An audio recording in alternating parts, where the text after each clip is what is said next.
Hello internet world, welcome to a new video on the Geekanoids channel. It's time for Take on Tech.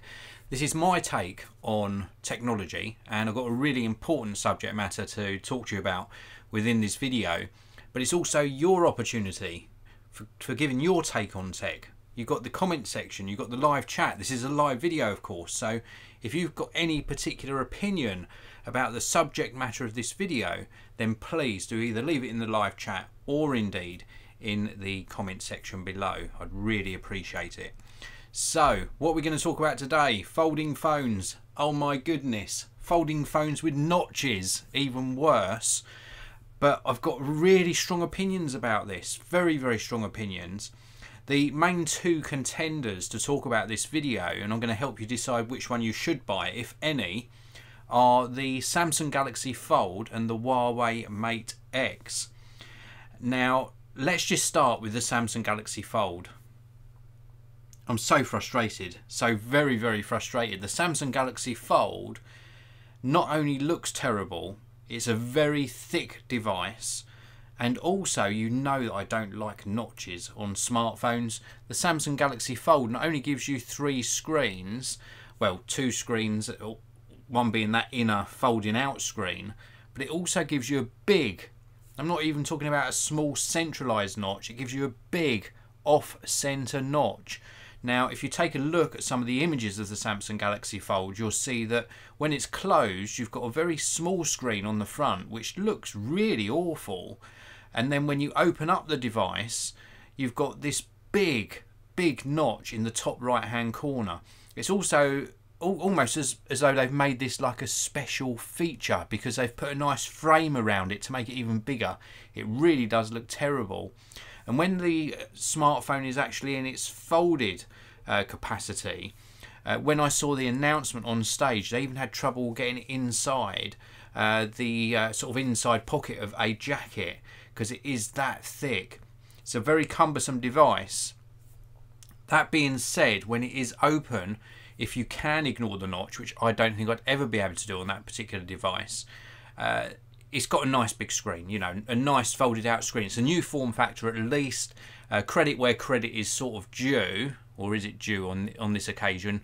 Well, let's give Samsung a little bit of credit. They're thinking outside of the box and creating a new form factor which could prove very popular, albeit the price is very high. We're edging up to almost $2,000, sometimes a little bit over $2,000 depending upon which model you choose. So let's move on and talk about the other device, and I think this one is a lot more promising. It looks absolutely stunning, and that's the Huawei Mate X. Now this one has got an unfolded size to give you an 8-inch screen, and also folded size, it gives you two panels, so 6.6 inches on the front panel and 6.38 inches on the back panel. Now this one does look a lot nicer. I've just got to remind myself of the design of this because I think it does look very nice. We've got like a larger portion on one side, so when it's unfolded it's a little bit thicker one side than the other.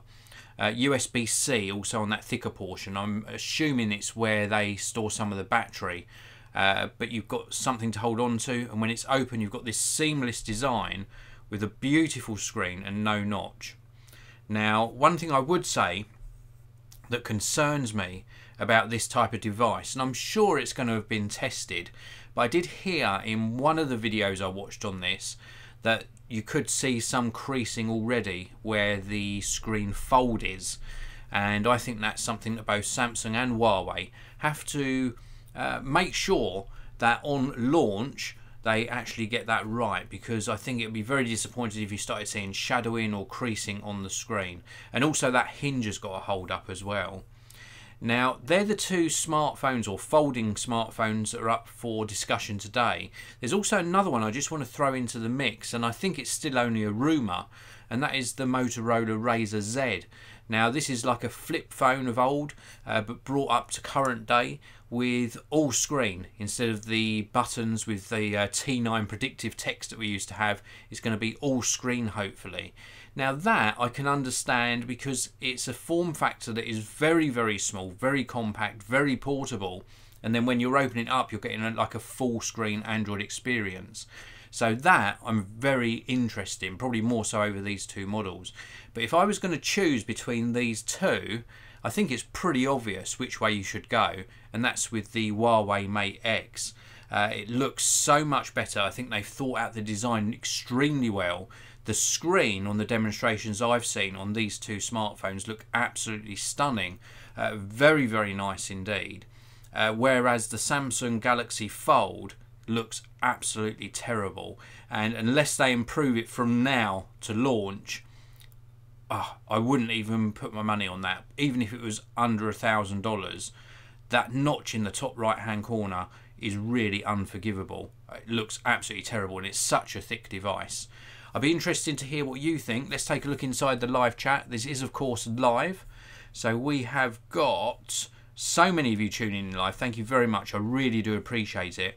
We've got Roy Williams, T.O.T, Primkumar, It's the Brown Guy, Rob Maguire and Spitfire 15. First 5 in the live chat. It's the Brown Guy, will you buy the OnePlus 7? Probably not, but I would love to feature it on the channel. So if OnePlus want to send one through, I certainly will. And also asking what my daily driver is. My current daily driver is the iPhone XS Max. We've also got Spitfire 15 saying, hi Dave, between the Samsung and the Huawei, I'm going for the Huawei.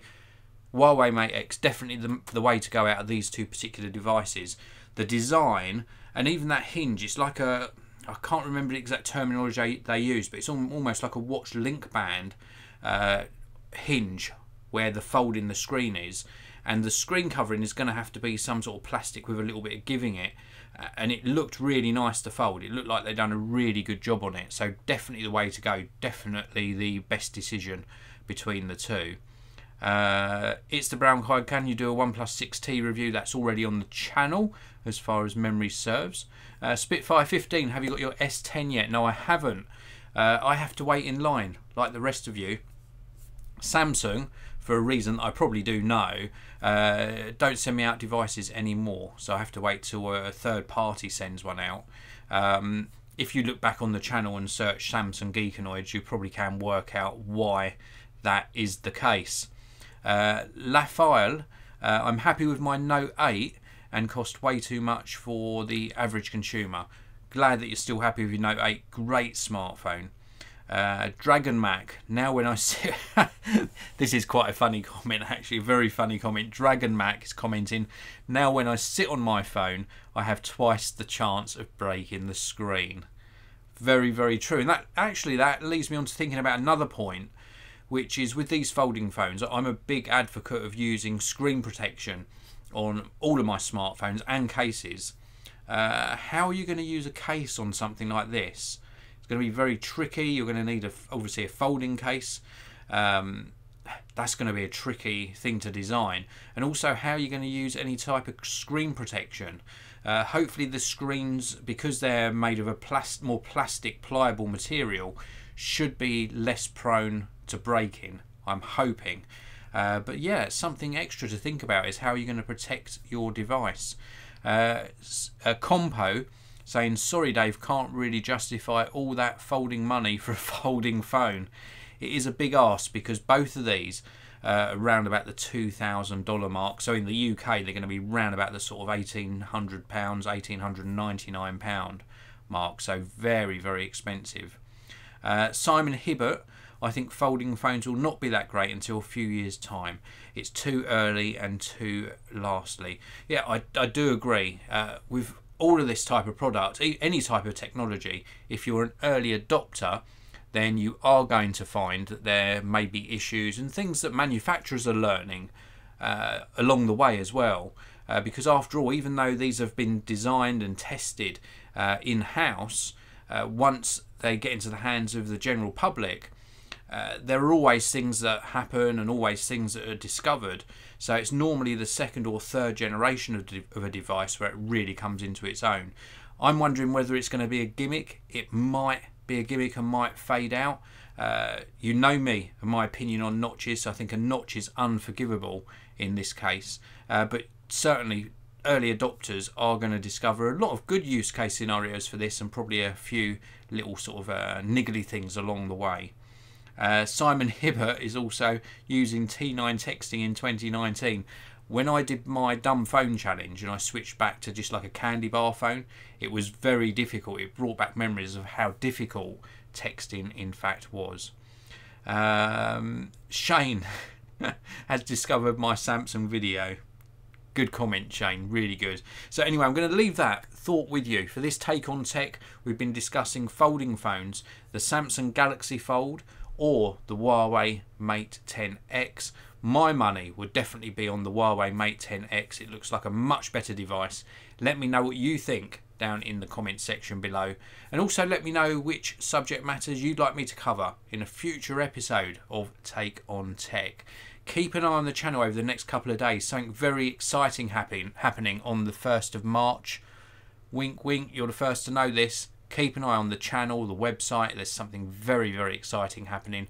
Thanks very much for watching, everyone. If you enjoyed the video, please do hit that like button. Don't forget to subscribe, and I'll see you in another video very soon.